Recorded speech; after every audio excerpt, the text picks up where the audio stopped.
Viral week में आप सभी का स्वागत है।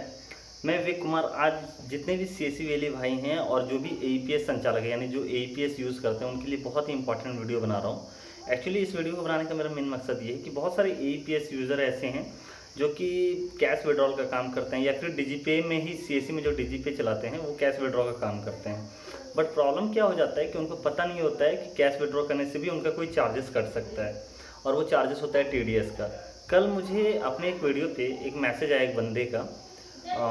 तो उन्होंने लिखा था कि अगर वो डीजीपे से जो भी ट्रांजेक्शन करते हैं और उसका पे आउट अगर वो एचडीएफसी के अकाउंट में करते हैं तो क्या उनका टीडीएस कटेगा। तो इसमें दो तरह की भ्रांतियाँ हैं जो दोनों ही चीज़ें मैं आज क्लियर करने वाला हूँ।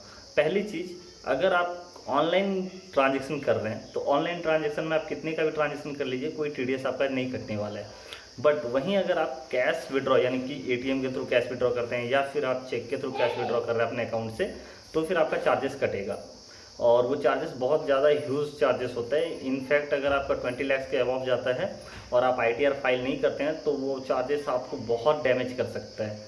यानी कि 2% टीडीएस करता है। यानी मान के चलिए आपने 20 लाख रुपए का ट्रांजेक्शन किया और उसके ऊपर आपने जो भी ट्रांजेक्शन किया है उस पर आपको 2% का टीडीएस कटेगा और जैसे ही वो अमाउंट 1 करोड़ क्रॉस होगा तो टीडीएस आपका 5% डायरेक्टली कन्वर्ट हो जाएगा, यानी कि 5% टीडीएस कटना चालू हो जाएगा। ठीक है।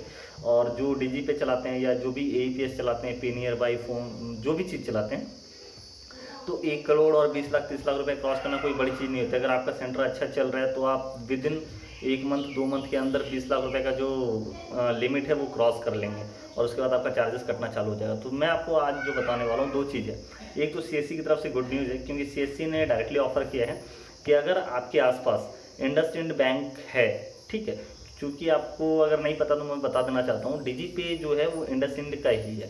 ठीक है। आप जब भी पे आउट या ट्रांजेक्शन कैश विड्रॉल का रिसिप्ट निकालते होंगे तो उस पर आप देखते होंगे इंडसइंड बैंक लिखा रहता है।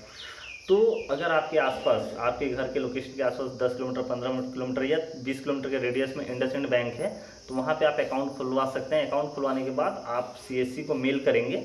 मेल करने के बाद सीएससी आपको टैक्स एग्जम्पशन का लेटर दे देगी और वो लेटर आपको इंडसइंड बैंक में ले जाके सबमिट कर देना है। तो आपका कोई टीडीएस नहीं कटेगा, चाहे वो 10 करोड़ का ही ट्रांजेक्शन आप क्यों ना करें।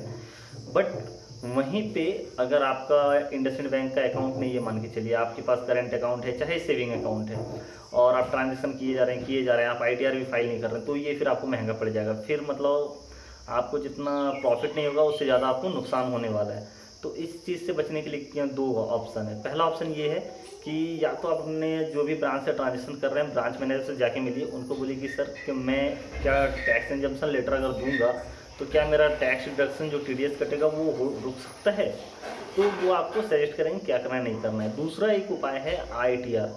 तो आईटीआर में भी एक प्रॉब्लम है कि आईटीआर अगर आप कम से कम 3 साल पुराना आईटीआर फाइल कर रहे हैं, यानी कि सपोज मान लीजिए 21-22 का फाइनेंशियल ईयर है तो आपका 2018-19, 19-20 और 20-21 का आईटीआर अगर कंप्लीट है तो एक बेनिफिट आपको ये मिलेगा कि आपका जो लिमिट रहेगा 1 करोड़ तक आपका कोई टीडीएस नहीं कटेगा। 1 करोड़ के ऊपर अगर आप ट्रांजेक्शन करते हैं तो 2% टीडीएस कटता है।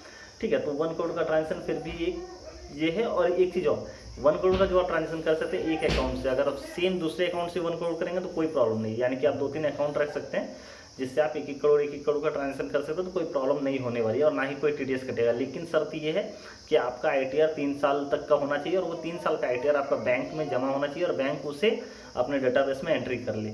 अगर वो बैंक एंट्री करती है तो ही आपका टीडीएस नहीं कटेगा, अगर बैंक एंट्री नहीं करती है तो आपका टीडीएस कटेगा। और ये मेरे साथ भी हुआ था।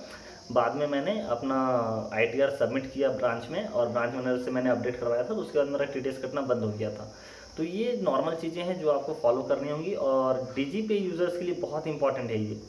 पहला जो डाउट मैंने क्लियर कर दिया, जो मैंने चीज़ें क्लियर की वो मैं एक बार समराइज़ कर दे रहा हूँ। टीडीएस आपका कटेगा अगर आप 20 लाख रुपए से ऊपर का ट्रांजेक्शन कैश विड्रॉ के रूप में करते हैं, चाहे वो आप एटीएम से करें, चाहे वो आप चेकबुक से करें, चाहे आप ब्रांच से पे स्लिप भर के विड्रॉ करते हैं, किसी भी तरह का ट्रांजेक्शन करते हैं। अगर आपके अकाउंट से 20 लाख रुपए से ज़्यादा का अमाउंट निकल रहा है कैश के रूप में तो आपका टीडीएस कटना तय है। अगर आप आईटीआर नहीं फाइल करते हैं तो अगर आप आईटीआर फाइल कर रहे हैं 3 साल का आपके पास आईटीआर है, इनकम टैक्स रिटर्न है 3 साल का, और वो 3 साल का आईटीआर आपने ब्रांच में ले जाके जमा कर दिया ब्रांच मैनेजर को, तो फिर आपका लिमिट जो रहेगा वो 1 करोड़ तक रहेगा। यानी कि आप 1 करोड़ रुपए तक कैश विड्रॉ कर सकते हैं, आपका कोई टीडीएस नहीं कटेगा, कोई ट्रांजेक्शन चार्जेस आपके डिडक्ट होने वाले नहीं हैं। ठीक है। तो ये दो चीज़ें स्पेशल है। और तीसरा पॉइंट ये है कि अगर आपके आसपास इंडसइंड बैंक है तो वहाँ पे आप अपना सेविंग अकाउंट या करेंट अकाउंट जो आपको होता है खुलवा लीजिए। खुलवाने के बाद आप सीएससी को एक मेल डाल दीजिए कि मैंने ये अकाउंट इंडसइंड बैंक में खुलवाया और मैं एक डीजीपी संचालक भी हूँ, तो मुझे टैक्स एग्जम्पशन लेटर चाहिए। तो वहाँ से आपको टीडीएस एग्जम्पशन लेटर मेल कर दिया जाएगा और वो लेटर आपको इंडसइंड बैंक में जाके जमा कर देना है। तो फिर आप अनलिमिटेड ट्रांजेक्शन कीजिए, कोई प्रॉब्लम नहीं है। आपको बिल्कुल जैसे सीएसपी को बेनिफिट मिलता है सेम बेनिफिट आपको भी मिलेगा और आपका कोई टीडीएस नहीं कटेगा। तो ये 3 इंपॉर्टेंट चीज़ें मैंने क्लियर कर दी आपकी। और मे भी हो सकता है कि अब आपको कोई डाउट ना हो, बट इसके अलावा भी अगर कोई डाउट रहता है तो आप प्लीज़ मुझे कमेंट बॉक्स में लिख के बताइए, मैं डेफिनेटली आपकी हेल्प करूँगा। तो आज की वीडियो में इतना ही। वीडियो देखने के लिए धन्यवाद।